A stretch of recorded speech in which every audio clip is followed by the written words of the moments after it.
I wanted to get into it with my dermatologist this morning, but I couldn't get into it with the dermatologist this morning because it's not her fault that my body rejected the initial surgery and decided to wall off, form an abscess, get infected, and not her fault. I wanted it to be her fault because 3 months ago, I was in there doing the surgery to dig it out, not once, but twice. And sometimes the person that witnesses it, that does it, that helps you dig it out, dissect it, disrupt it, interrogate it, that is with you through some of the hardest shit of your life, you want to like rip their face off, right? Because they were there with you through it. They witnessed it. And you got to project it on somebody. You got to put it off on somebody. You got to blame somebody. You got to do things sometimes multiple times. But here's the thing. Sometimes you make a decision and you get what you want and you get there. And once the honeymoon phase is over, you realize it's not all it's cracked up to be. It's not what you want. It's not a 10 out of a 10. There's still hard work. There's still shadow work. There's hard shit that comes with it. You start to romanticize about what was, what should have been, could have been. It's like going back through the Facebook feed and Instagram feed of your ex, right? It's the life that you thought you were going to have that it should have been. And you've catapulted yourself into this other life. So what happens is when you make the decision, that's the starting point. Then you have to hold it. And then you have to make a bunch of other decisions on top of that constantly to stay in it and to sustain it.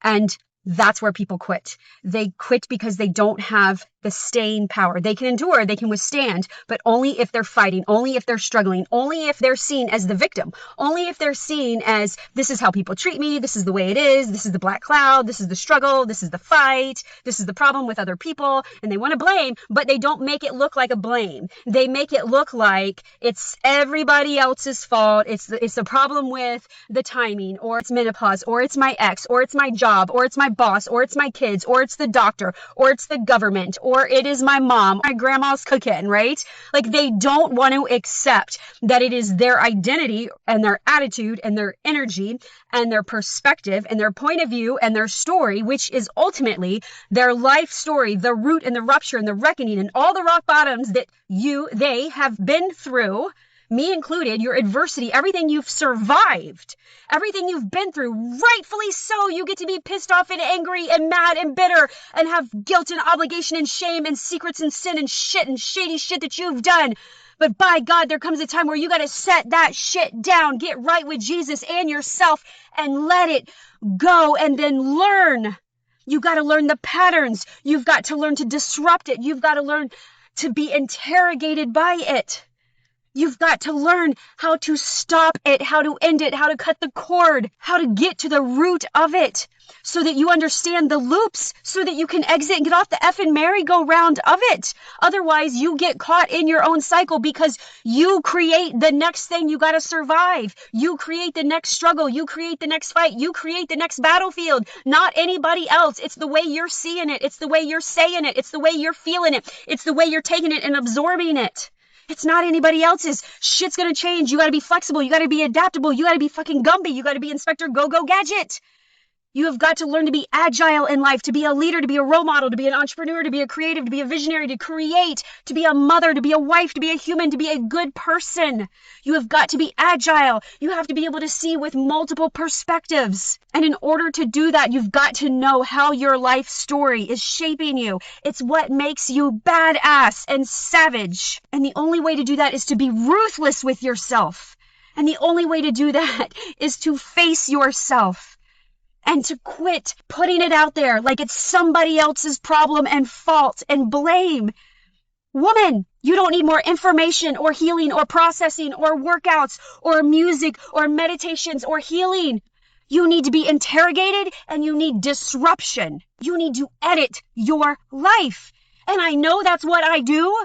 I'm a writer and an editor and a life coach and a transformation coach that takes women from one life to the next. And let me tell you, it ain't easy and it ain't for everybody. But if you're done living the way you're living, I'm telling you, the secret is hidden in your life story. It is hidden in the thing that happened to you. And it left an obsession inside, and that obsession was left by God, and God expects you to obey it. And if you do not obey it, it will eat you alive. You cannot outrun it. And the only way to deal with it is to purge and edit and face yourself and get interrogated until there is nothing left, which is my stripped theory, and quit being addicted to avoiding yourself. That's not letting everybody off the hook, but this is what I am trying to prove and teach on my mission.